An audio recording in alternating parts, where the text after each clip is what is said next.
imagine this. You're on a full flight from Istanbul, Turkey to San Francisco, and about 3 hours into the flight, they make an announcement asking for a doctor. They're like, if you're a doctor, if there's a doctor on board, please identify yourself. 5 seconds go by, you realize that you're the only doctor on the plane.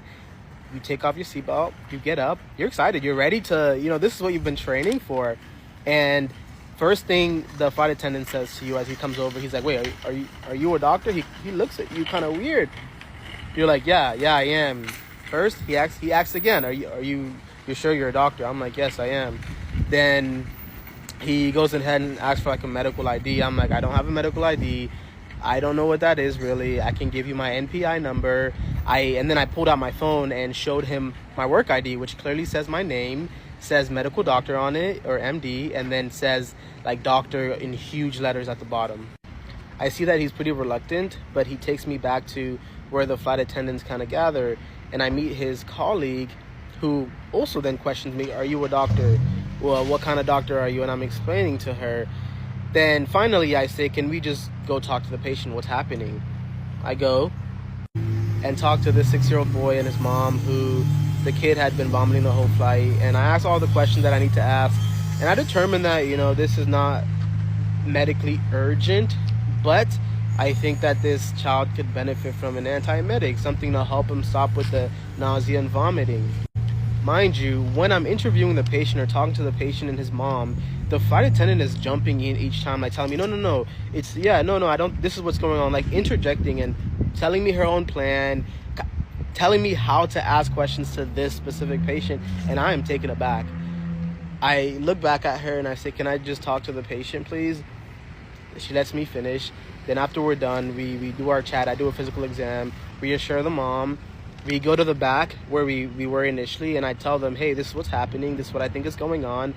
I think this patient he could benefit from an antiemetic. They have their medicine lockbox, but they have to break the box open. And tell me why I say, I think this kid needs this. And the flight attendant tells me, you know what? No, he doesn't. We'll just wait to see if XYZ happens again, and then we can choose to give it to him. Then I tell her, well, we're supposed to give it to him to prevent XYZ. Mind you, this is a flight attendant telling me how to do my job, right? I would never tell this individual how to be a flight attendant. The main thing was that she was very hesitant to break open that box, because she's like, well, we're gonna need a lot of information from you. We can't assure that you're a physician.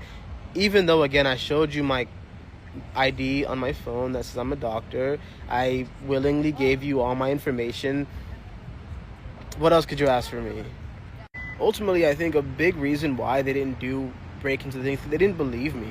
They said, well, it's very complicated. If you had the medical ID, it would be easier. But I guarantee you, if it was someone else that looked not like me, they would have opened it. No questions asked. The whole interaction was so unpleasant, because from the very beginning, when they asked for a doctor, when I presented myself, they looked at me like I was crazy.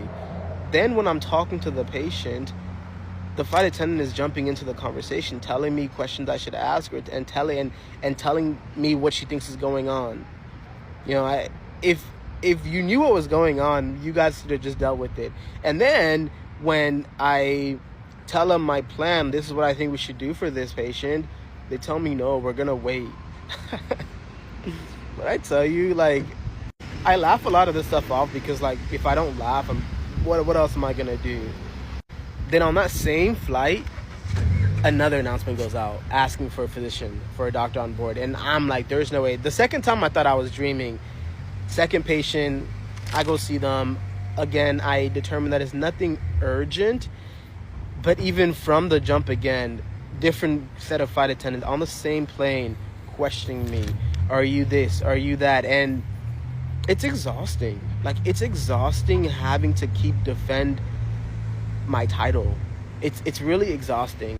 Anyways, I'm very thankful that both individuals, it wasn't anything urgent. They're both doing fine. After the plane, I saw them, checked on them, and they're doing great. But it's exhausting having a title and not even and being seen as less than, or being seen like you don't merit that title, or seen as if you don't merit that title. But chronicles of being a black man in medicine, and it sucks, but we keep going and we're here, right? We keep going and we're here, and the goal is to impact and motivate and inspire the next generation of Black physicians.